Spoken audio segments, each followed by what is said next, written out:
बच्चों, आज हम कक्षा 6 के पहले पाठ का अध्ययन करेंगे। कक्षा 6 का पहला पाठ है चिर महान।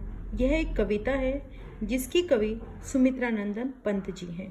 इस कविता में कवि ईश्वर से प्रार्थना करते हैं कि हे प्रभु, मुझे उस व्यक्ति का, उस मनुष्य मात्र का प्रेमी बनाना जो संपूर्ण संसार के कल्याण में विश्वास रखता हो।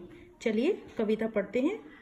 अभी हमने एक पैराग्राफ है आपका, ये लिखा हुआ है, इसको पढ़ना है, साथ में इसका संदर्भ, प्रसंग और व्याख्या भी है। उसके बाद हम अगला पैराग्राफ पढ़ाएंगे। जग जीवन में जो चिर महान, सौंदर्य पूर्ण और सत्य प्राण, मैं उसका प्रेमी बनूं नाथ, जिसमें मानव हित हो समान। जग का क्या अर्थ होता है? जग का अर्थ होता है संसार। जीवन का अर्थ होता है जो हम जीवन जी रहे हैं। चिर अनंत काल तक रहने वाला, महान, श्रेष्ठ। सौंदर्य पूर्ण यानी कि सौंदर्य से भरा हुआ। सत्य प्राण, सत्य प्राण का अर्थ होता है जिस मनुष्य के अंदर सत्य की भावना हो। चलिए देखते हैं। तो जब हम कभी भी किसी भी कविता का भावार्थ लिखते हैं, व्याख्या करते हैं, तो सबसे पहले हम उसका संदर्भ लिखते हैं। संदर्भ है, किस तरह से लिखा जाता है बच्चों? यह पद्यांश हमारी पाठ्य पुस्तक मंजरी के चिर महान नामक कविता से लिया गया है। इसके रचयिता कविवर सुमित्रा नंदन पंत जी हैं। ठीक है। संदर्भ का मतलब होता है कि ये कविता हमारी किस पाठ से ली गई है और किसने ये लिखी है। उसके बाद प्रसंग, कविता में किस विषय में बताया गया है।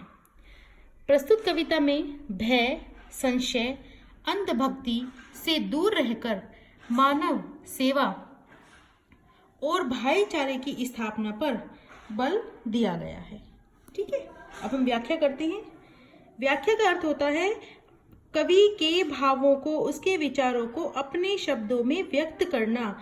आप इस कविता में क्या समझे वो आप अपने शब्दों में व्यक्त करते हैं कि हमें ये समझ आया। तो व्याख्या करते हैं। देखिए, कवि ईश्वर से प्रार्थना करते हुए कहते हैं कि हे प्रभु, मैं उसका प्रेमी बनूं जो समान रूप से मनुष्य मात्र का कल्याण करने वाला हो और संसार रूपी जीवन में जो लंबे समय तक रहने वाला हो, श्रेष्ठ सौंदर्य से परिपूर्ण हो। सौंदर्य का अर्थ ये नहीं है कि हमारी बाह्य सुंदरता है कि हम बहुत सुंदर हैं, हम बहुत गोरे हैं। सौंदर्य का अर्थ होता है हमारे मन में सुंदर विचार हों, हृदय में सत्य धारण करने वाला हो, यानी कि हमारे मन में, हमारे हृदय में सत्य हो, झूठ नहीं हो, छल नहीं हो, कपट नहीं हो।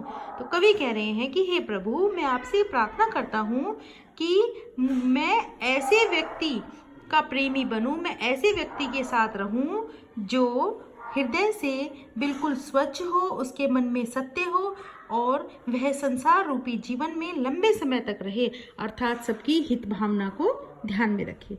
ठीक है बच्चों, ये आपका पहला पैराग्राफ है। उसके बाद हम आगे दूसरे पैराग्राफ पर चलते हैं।